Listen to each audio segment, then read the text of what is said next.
the idea for 10 Rap Classics come from? That came from when we decided to do a B.I.G. tribute project. Just going through all the Biggie beats, deciding what beats to use. Came across the 10 Crack Commandments beat from Biggie, and I really wasn't sure, you know, if I wanted to use that beat or not until one day I was going through all my old CDs and everything like that, and I was looking at it and looking at different CDs, just organizing them, and the beat was on, and the concept just hit me right then. Change it from 10 Crack Commandments to 10 Rap Classics. So that's where the idea came from. The hardest part about constructing the song was deciding which albums to talk about.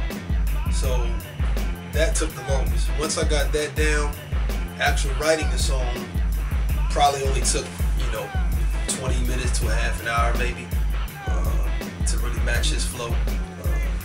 Now as far as the recording and mixing and all that, I mean, how long would you say that took us to get done? It didn't really take us very long. That was pretty much, I knew where I was going to take it with the mixing, as far as kind of emulated the way Biggie did his album, did the song itself. So I kind of tailored Jay Bear's voice to fit that original. Other than that, I wouldn't say it took very long. Once we heard it over and over again, we knew that that's where it needed to be. I didn't have any idea it would become so popular. One of the reasons was because it's not my favorite song on the project. My favorite song on the project is Drugs Baby. And I feel if we ever shot the video for Drugs Baby like we playing, and if it was where I wanted it to be on the CD as far as the track list, I think it would have been just as popular as 10 Rap Classics. But I think once I recorded it, because a lot of times when we record, he doesn't know what I'm about to record. You know, he'll give me a track, or you know, I had a beat, and he'll come in and he'll throw it on, and I'll just go in. But I knew from his reaction when I first laid it, like I could tell that he liked it. And I think the first person that heard it afterwards was Warren Ritter. He came in, we were in a session, me and Touch were in a session. He came up and he heard it, and once he heard it, and he was like, "Yo, that's hot, that's cold." Like that whole concept was crazy. Then we emailed it to Chad and we started shooting the video. But once I really knew that we had something, was at the video shoot, DJ Chris Styles and Abdullah, my man Dula, shout out to Dula. Like in the middle of shooting the video, they pulled me to the side. I was like, "Yo, we gotta take this song somewhere, man. We gotta send it off. This joint's crazy." So then I kind of thought, you know, it could be something. I don't know if you realized. Well, you know what's another thing though that happened as well? I remember that you had sent out some type of mass text to everyone to send what their favorite albums, top 10 albums, and there were a lot of people that replied and gave their own top 10 albums. They were throwing the ideas back and forth, and a lot of people came out with a lot of the same albums. A lot of them came out with the same albums, so that's where he ended up kind of was like, "Oh yeah, you know, those were the cream of the crop for rap."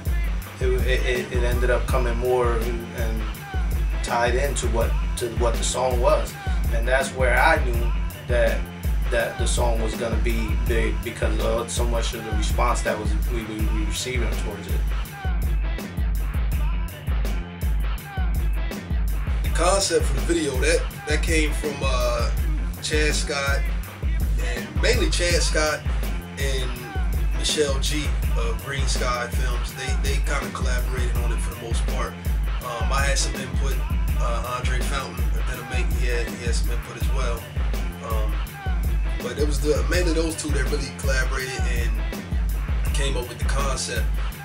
What I loved about the video was that it pretty much represented most of the elements, like as far as hip hop, when you think of hip hop. We shot in Reservoir Park, which you get the park element of hip hop. We also shot in DJ Smitty's basement, which is, you know, hip hop is rooted in people's basements. Used to be a TV show, Rap City basement, so that was cool to shoot there. We shot in the studio, so you got that element. In the barbershop, and we shot on the corner, on the street corner. So it had a real organic feel to the video, but they pretty much came up with most of the ideas for the video. Probably not. I tried to write part 2. Originally, the reason it's 10 Rap Classics Part 1 is the title, and I say that in the song because I originally intended for it to be a series. Every year to release another version of it, because there's so many albums that you can cover. And I think what happened was I tried to write part 2, and I remember talking with Touch about this. I felt like I was forcing it. You know, you don't ever want to force music. I didn't want it to come out corny or cheesy. Just do it because people wanted me to. I wanted it to flow naturally. So as of right now, I don't foresee there being a part 2, even though that was the intention. If there were, some of the albums that, you know, I was considering, I talked to Touch about were like Long Live the Kane, Purple Tape, Great Adventures of Slick Rick, Blueprint, Stillmatic, Ready to Die, Machiavelli, The Infamous, The Score, V, Quimini, No One Can Do It Better, Doggy Style, Get Rich or Die Trying. It was about 20 albums. That's what we usually take about 20 and keep chopping it down until we get it down to around 10. So I don't think he would allow me to do anything if it didn't flow naturally anyway. So yeah, that's for sure. I'm not gonna force us trying to go ahead and just put something together just because people feel that they want it, or I feel like we need to put out a little bit more original material. So if it does come out and it is a part 2, it's going to be slightly different, a little change to it. It's going to be definitely something that felt good, and definitely going to be more different than the first one, I feel. So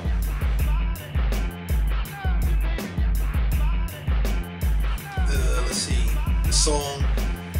I came up, I think it was 2 or 4 bars short. We had to cut. I had to cut out the beat because I couldn't think. It matches Biggie's flow almost to the T as far as bar for bar, but the last and the end of the song is kind of his outro rap after he does his 10 commandments. I couldn't think of 2 lines to match it all the way through, so I came up about 2 bars short. If you listen to my version and you listen to Biggie's version, his version actually is about 2 to 4 bars longer. So I had Touch take out the beat, 2 to 4 bars so it could fit in there. So that's something that people may not know or realize. The video, in the beginning of the video, it's supposed to be like a musical graveyard. There's a bunch of albums laying around. And I remember originally Michelle G wanted to break up. Those are actually Chad Scott's albums from his personal collection. She wanted to break up the albums and stick them in the ground. And it was a big fight between them for like a week. It was like, man, you're not touching my albums. You're not breaking them up. You know, those collector's items. So I remember at the video, she had me throw one of the records. And I didn't want to do it because I'm like, man, he ain't going to kill me. You know what I mean? I'll break one of his records and all that. So that's something people don't know. We ended up just laying albums on the ground instead of actually breaking them up. Another thing I remember about that day, that was like a historic day. I'm from Harrisburg, Pennsylvania, and that day was the first annual Shady Day. That's Sean McCoy plays for the Philadelphia Eagles. Nickname is Shady. He does like a community event every year up at the park. So the same day we're shooting at Reservoir Park on one side, on the other side is thousands of people.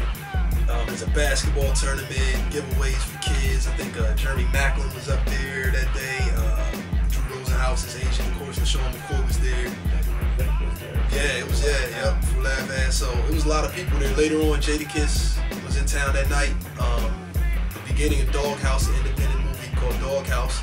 They were doing auditions, casting call was going on that day. So that day is like a real memorable day for me and for the city in general. So that was all going on all at once, like all at the same day. So what was memorable about that whole video shoot was the people that came out to support it and were wanting to be in the video. They pretty much showed a lot of love, and just to see the response and the support, it was real good to see that, you know, coming from, you know, where there ain't a whole lot of support for hip-hop artists with each other and stuff like that. So I gotta say that was something that really made me feel good as far as the response and the support that everyone was showing each other that day. Definitely. Just the love, the turnout, like he said, you know, pretty much a lot of the city came out to support. The support since then, people posting it online via Facebook, YouTube, you know, Twitter, just all the different blogs and websites that show love. Hip Hop Ruckus, Get Your Buzz Up, highofflife.com, you know, just so forth and so on. So many, Ridiculous.com, Jacob C, you know, my man B Fernandez down in Atlanta, he always shows love. So just the love and support, man. We appreciate it, and we hope and pray that y'all continue to support us in everything that we do. Y'all niggas can't be serious right now. I'm the all-time heavyweight champion of flowers. I'm leading the league in at least 6 statistical categories right now. Best flow, most consistent, realest stories, most charisma. I set the most trends, and my interviews are hotter.